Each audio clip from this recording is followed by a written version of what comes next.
Hello, welcome back to the reading of the poem of the Man God, written by Maria Valtorta, Volume 3, Chapter 390, Part 2, Elisha of Engedi.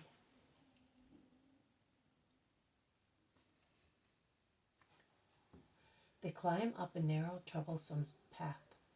It looks like the dried bed of alluvial water. The reddish, smoky torches crackle, spreading a strong smell of resins through the air. A cave with a narrow opening, almost hidden by thick bushes, which have grown near the edges of a spring, appears beyond a narrow tableland, split in the middle by a crevice into which flows the water of the spring. Elisha has been here, has been there for years, awaiting death or the grace of God, says the old man in a low voice, pointing at the cavern. Call your son, console him, tell him not to be afraid, to have faith. And Abraham shouts in a loud voice, Elisha! Elisha! Son! And he repeats his cry, trembling with fear because there is no reply. Is he perhaps dead? Some ask. No, dead. Just now, no. At the end of his torture, with no joy, no. Oh, my boy, moans the father. Do not weep. Call him again. Elisha! Elisha, why are you not answering your... Father, why have you come at this unusual time? Is mother perhaps dead, and you have come to... The voice, which was previously far, has come nearer, and a spectre moves, the branches concealing the entrance. A horrible spectre, a half-naked, corroded skeleton, who, seeing so many people with torches and sticks, imagines, I wonder what, and withdraws, shouting, Father, why have you betrayed me? I have never left this place. Why have you brought people to stone me? The voice moves away, and only the undulating branches are left to remind people of the apparition. Comfort him. Tell him that the Savior is here, urges Jesus. But the old man has no strength left. He weeps desolately. Jesus then speaks. Son of Abraham, and of the Father in heaven, listen. What your just father prophesied is now being accomplished. The Savior is here, and your friends of Engedi are with him, and the disciples of the Messiah have come to rejoice at your resurrection. Come, and be not afraid. Come as far as the crevice, and I will come too, and I will touch you, and you will be cleansed. Do not be afraid. Come to the Lord who loves you. The branches are shifted once again, and the frightened leper looks out. He looks at Jesus, a white figure walking on the grass of the tableland, and stopping at the edge of the crevice, he looks at the others, and especially at his father, who appears to be fascinated, and follows Jesus with his arms stretched out, and his eyes staring at the face of his leprous son. He is reassured and comes forward. He walks with a limp because of the sores on his feet. He stretches out his arms with their corroded hands. He comes before Jesus. He looks at him. And Jesus holds out his beautiful hands.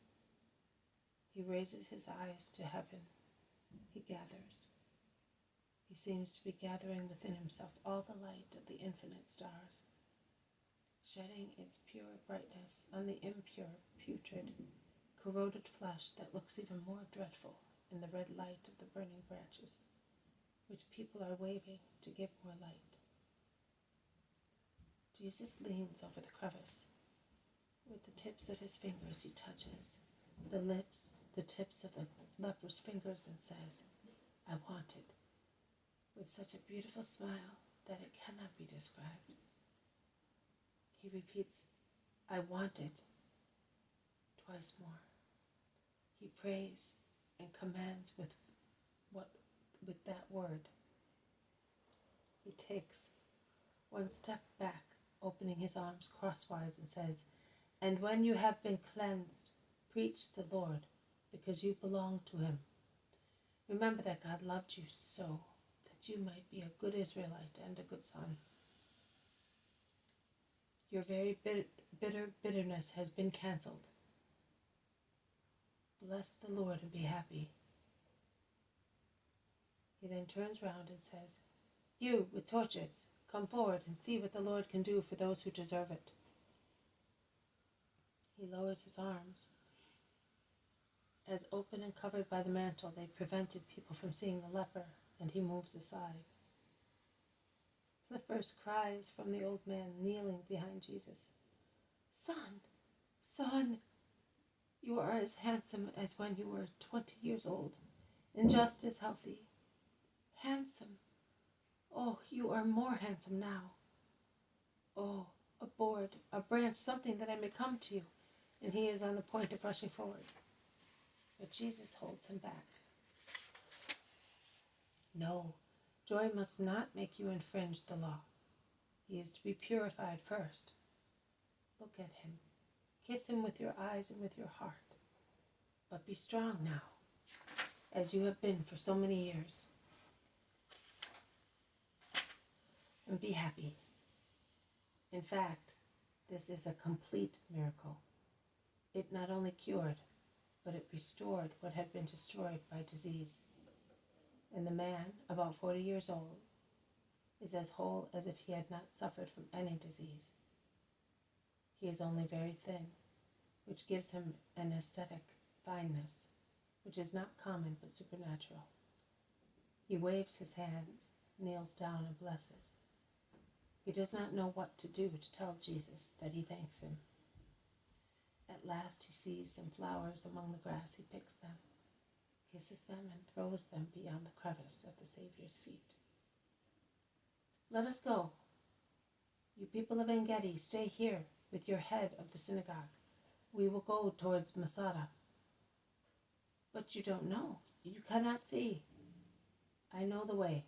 I know everything, both the ways of the earth and those of hearts, along which God and the enemy of God pass. And I see those who accept the latter or the former. Remain here with my peace. In any case, it will soon be daybreak, and with the burning branches we shall have light till dawn. Abraham, come here, that I may kiss you goodbye. May the Lord always be with you, as he has been so far, and with your family and your kind town. Will you not come back to us again, Lord, to see my happy home? No. My road is about to come to its end. But you will be in heaven with me, and your dear ones will be with you. Love me, and bring the little ones up in the faith of the Christ. Goodbye to everybody. Peace and blessings to all those who are here and to their families. Peace to you, Elijah. Be perfect, out of gratitude to the Lord. My apostles, come with me. And he sets off at the head of the little procession, walking with burning branches held aloft. He turns round a projecting rock and disappears with his white mantle. Then the apostles disappear one by one. The shuffling of their feet fades away. The reddish light of the branches vanishes. Father and son remain on the tableland, sitting on the edges of the crevice, contemplating each other. Behind them, in a group, whispering their admiration, the people of Engedi. They await to go back to the town with the news of the wonderful cure. This has been a reading from the poem of the Man God, written by Maria Valtorta, Volume 3, Chapter 390, Part 2, Elisha of Engedi. Thank you for listening. I will see you tomorrow. May God bless you, and may peace be with you.